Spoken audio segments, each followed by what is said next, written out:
তবে তিন ধরনের মা। এক নাম্বার হচ্ছে যেই সকল মায়েরা নিজের স্বার্থের জন্য ছেলে অথবা মেয়ের সংসার নষ্ট করে দেয়। বর্তমানে অনেক মা আছে মেয়েকে কুপরামর্শ দিয়ে স্বামীর থেকে সংসার নষ্ট করে দিয়ে স্বামীর থেকে বিচ্ছিন্ন করে দেয়, স্বামীর থেকে আলাদা করে দেয়। এই সকল মায়েরা অবশ্যই জাহান্নামে যাবে, কেননা তারা একটা সংসার নষ্ট করে দিয়েছে। স্বামী স্ত্রীর সম্পর্ক হচ্ছে মহব্বতের সম্পর্ক। অবশ্যই মা হচ্ছে সকলের চেয়ে দামি, তবে স্বামী স্ত্রীর সম্পর্ক হচ্ছে মহব্বতের সম্পর্ক।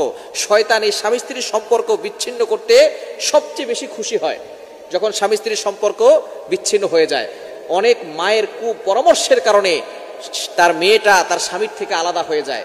যেই মা নিজের স্বার্থের জন্য তার ছেলে অথবা মেয়ের সংসার নষ্ট করে দেয়, সেই মা অবশ্যই গুনাহগার হবে। এজন্য এই সকল কাজ থেকে আমাদেরকে দূরে সরে আসতে হবে। এবং দ্বিতীয় নাম্বার হচ্ছে যেই মা সন্তানদের ভিতরে ঝগড়া লাগিয়ে দেয়।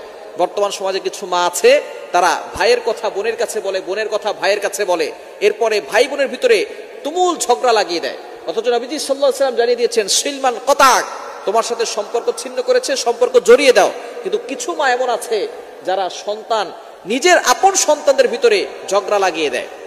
ভাইয়ের কথা বোনের কাছে বলে, নিজের সন্তানের কথা, নিজের ছেলের কথা তার মেয়ের কাছে বলে, মেয়ের কথা তার ছেলের কাছে বলে, যার কারণে ভাই বোন বছরের পর বছর চলে যায়, তারা কথা বলে না।